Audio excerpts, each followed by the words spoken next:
Welcome to the Shikama Live Show with your host, Shikama. You know, you, my subscribers, have listened to and watched my finance videos, and even videos that were somewhat entertainment talking about finance. And what I'm trying to get to you, and mainly I target my black viewers, or any black person listening. Some of you white people are confused, some of my white subscribers are confused. This is a Pan-Africanist channel.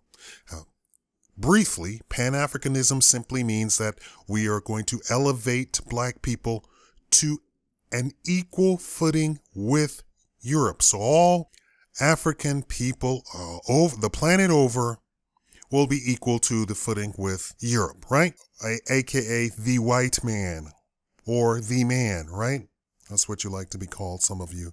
And some of you are under this weird notion that Africa is a cesspool and they live in huts and blah, blah, blah, blah. There are a lot of cities in Africa that look exactly like New York City. Did you hear me? I want you to get a picture of New York and write Africa right across it. And you will be right on target for a lot of cities in Africa.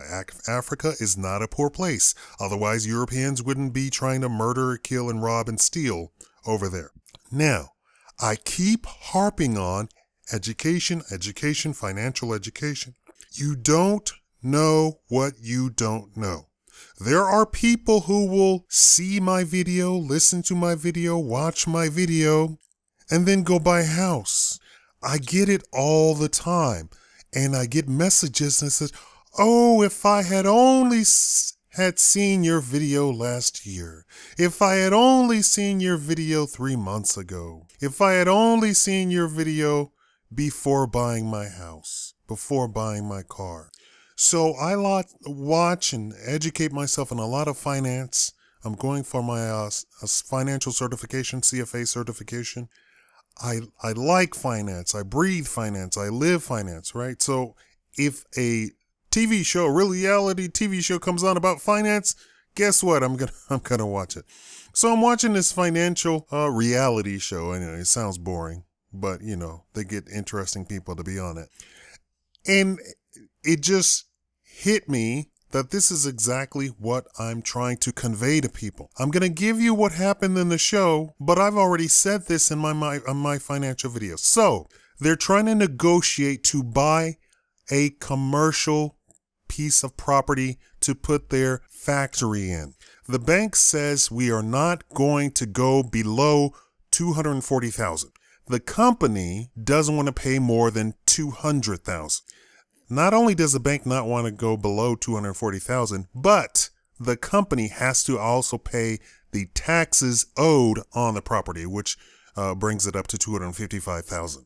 You with me so far? So just think $240,000. Here's the deal. To secure the loan, the original borrower put up as collateral 3 other different properties. So finally, in a dramatic moment, the big investor walks across the room, gets on the telephone and says, I'm Mr. Big. I'm not just going to buy the property for $240,000. Let's make this deal. I'm going to buy the bank's position for $240,000. What does that mean? That means that if the company had simply forked over $240,000, that would be it. They would get a warehouse and the property, and they would be out $240,000. By buying the bank's position, they actually buy the full note. You see where it's going here? So they pay the $240,000, but in return, they get the position on all 4 properties.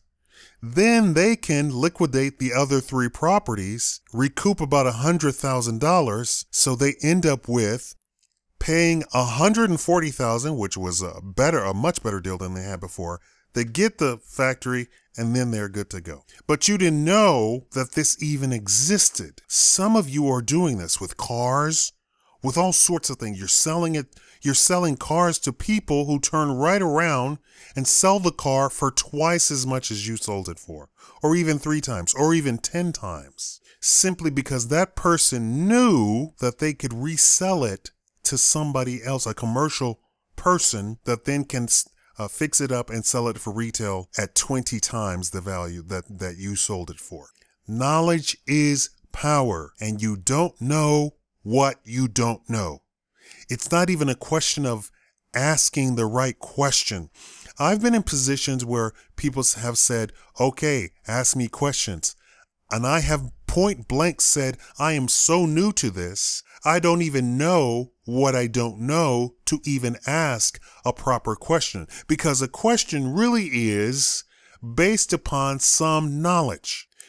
You know what a trash can is, right? Let's say somebody was trying to sell you a trash can, but they didn't have the trash can with them, and you were interested in buying a trash can. And the person says, well, what questions do you have about the trash can?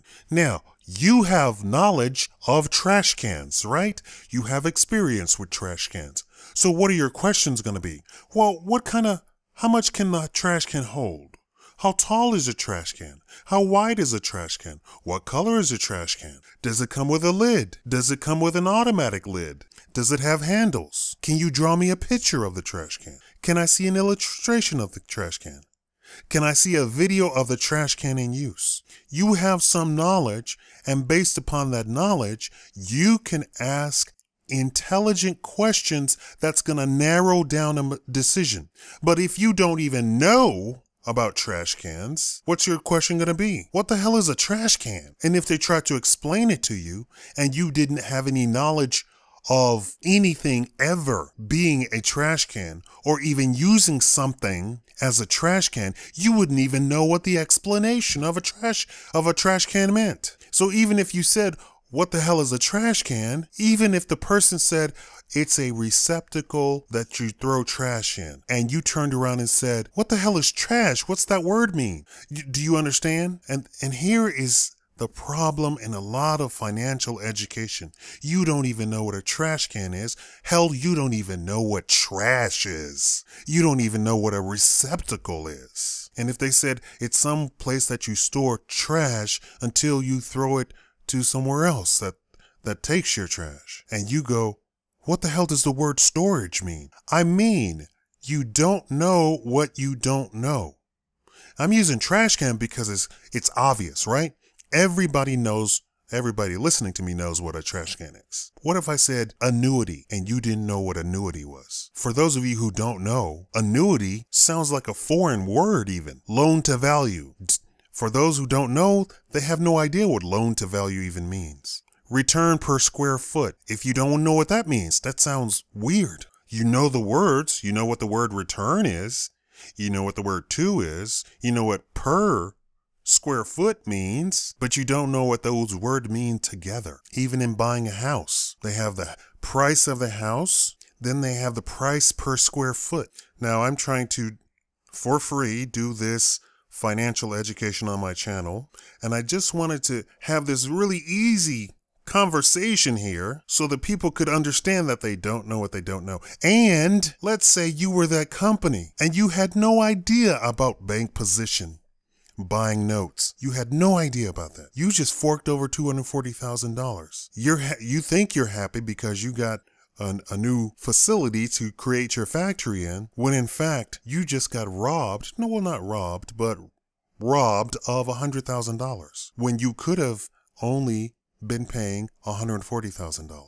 You don't know what you don't know. And you don't know what you don't know to even ask questions to make you know. And you know what? In business, they're not going to educate you. You can go to somebody who can educate you for a price, but in an actual negotiation, you can't turn to the other lawyer and say, what am I not getting here? What is this bank's position I've been hearing about?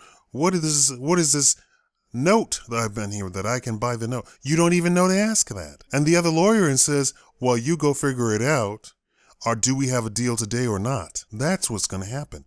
And this happens all the time. You know, there's a business that says, get the people in your neighborhood together. All of you buy your groceries at one time, and you can get all of your groceries for wholesale. We'll bring a truck with several pallets out, and you just pick your order up off the pallets, and it will cut your grocery bill in half. if not 70%. If you didn't know that existed, you're paying retail for groceries. If you see something in a retail store for 60 cents, you can guarantee that somebody is making 59 cents off of you somewhere.